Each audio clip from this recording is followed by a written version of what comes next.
Assalamualaikum warahmatullahi wabarakatuh. Perkenalkan, nama saya Farsha Khalila Amanda dengan NIM 2500014. Saya di sini sebagai perwakilan dari kelompok 4 dan kami akan mempresentasikan hasil diskusi kami yang berjudul teks akademik. Sebelum itu, saya ingin mengucapkan terima kasih kepada Ibunda Profesor Dr. Hasna Faiza AR MH selaku dosen pengampu pada mata kuliah Bahasa Indonesia ini.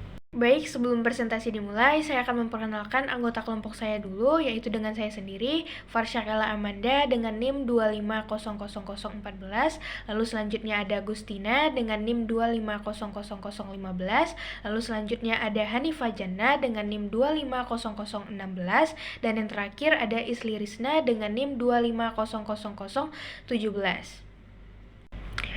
Baik, untuk materi pertama kita adalah definisi teks akademik. Untuk definisi teks akademik ini sendiri adalah teks yang disusun berdasarkan kaidah ilmiah dan akademik. Kemudian, teks ini disusun menggunakan bahasa yang baku, objektif, secara sistematis, dan logis. Untuk contohnya dapat berupa makalah, skripsi, laporan pendidikan, dan artikel ilmiah. Terima kasih kepada teman saya yang sudah menjelaskan materi sebelumnya. Selanjutnya, saya akan menjelaskan tentang pentingnya teks akademik. Yang pertama yaitu untuk ilmiah, mahasiswa atau pendidikan, melatih berpikir kritis, sistematis, dan terstruktur, menjadi sarana komunikasi pengetahuan di lingkungan kampus, membiasakan mahasiswa menulis dengan aturan ilmiah, seperti baku, jelas, dan tidak emosional. Yang kedua yaitu untuk ilmiah, penelitian dan pengembangan ilmu, menjadi media publikasi hasil penelitian, memudahkan transfer ilmu pengetahuan antar peneliti dan akademis, menjamin keaslian dan kredibilitas suatu penelitian karena mengikuti standar baku. Selanjutnya adalah langkah-langkah menyusun teks akademik. Yang pertama, menentukan topik. Yang kedua, merumuskan tujuan. Yang ketiga, mengumpulkan data dan informasi. Yang keempat, membuat kerangka atau outline. Yang kelima, menulis draft pertama. Yang keenam, menyertakan kutipan dan sumber. Yang ketujuh, merevisi dan mengedit. Yang delapan, membuat daftar pustaka. Yang sembilan, menyusun naskah akhir. Terima kasih kepada teman saya yang sudah menjelaskan materi sebelumnya. Selanjutnya, saya akan menjelaskan materi mengenai fungsi teks akademik dan contoh teks akademik. Teks akademik memiliki banyak fungsi dalam dunia pendidikan dan keilmuan. Berikut fungsi-fungsi utamanya.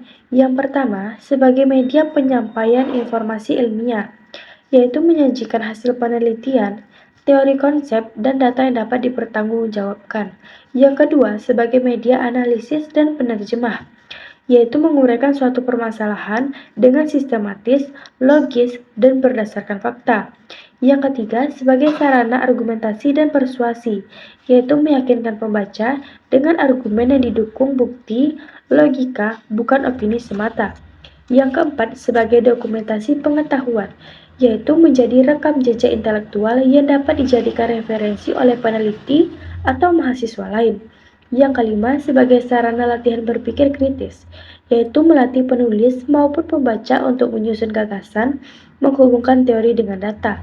Yang keenam, sebagai media pengembangan ilmu pengetahuan, yaitu membantu memperluas dan memperdalam kajian keilmuan melalui penelitian, laporan, atau tujuan akademik lainnya. Yang ketujuh, sebagai alat komunikasi ilmiah, yaitu menjadi penghubung antar ilmuwan, mahasiswa, atau akademisi dalam forum diskusi lainnya. Selanjutnya adalah contoh teks akademik. Berikut beberapa jenis dan contoh teks akademik. Yang pertama, artikel ilmiah. Contoh teksnya, penelitian ini bertujuan untuk mengetahui pengaruh metode pembelajaran berbasis proyek terhadap kreativitas siswa SMA. Data dikumpulkan melalui observasi dan angket, kemudian dianalisis dengan uji T. 2. Makalah.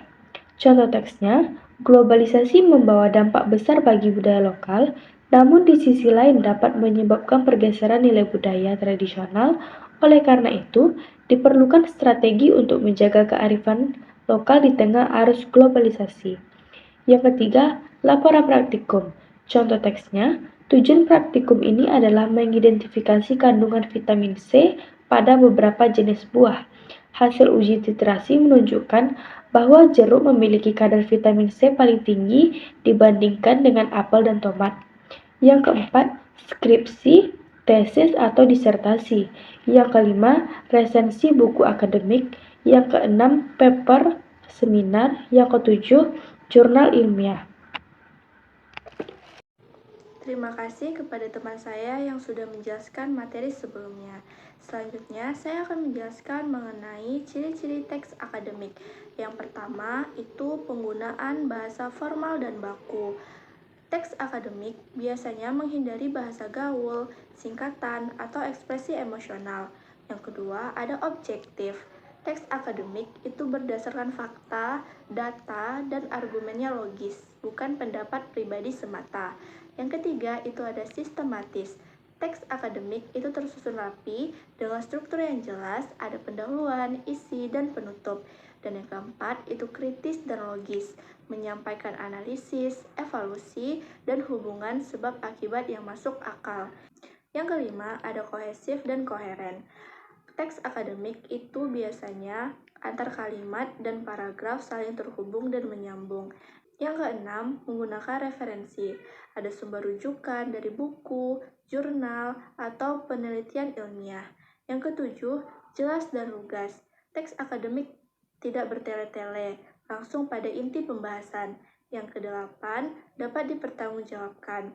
Isi teks akademik dapat diuji kebenarannya dan bukan asumsi semata. Selanjutnya, kesimpulan. Teks akademik adalah teks yang digunakan dalam dunia pendidikan dan penelitian dengan ciri formal, logis, sistematis, serta berdasarkan fakta dan data. Teks ini penting karena menjadi sarana utama dalam menyampaikan ide, pengetahuan, serta hasil penelitian secara jelas dan dapat dipertanggungjawabkan. Dengan memahami dan membangun teks akademik, mahasiswa mampu meneliti dan dapat melatih pola berpikir kritis, menulis struktur, serta berkontribusi dalam perkembangan ilmu pengetahuan. Baiklah, itu dia penjelasan dari kelompok kami. Saya akhiri, wassalamualaikum warahmatullahi wabarakatuh. Terima kasih.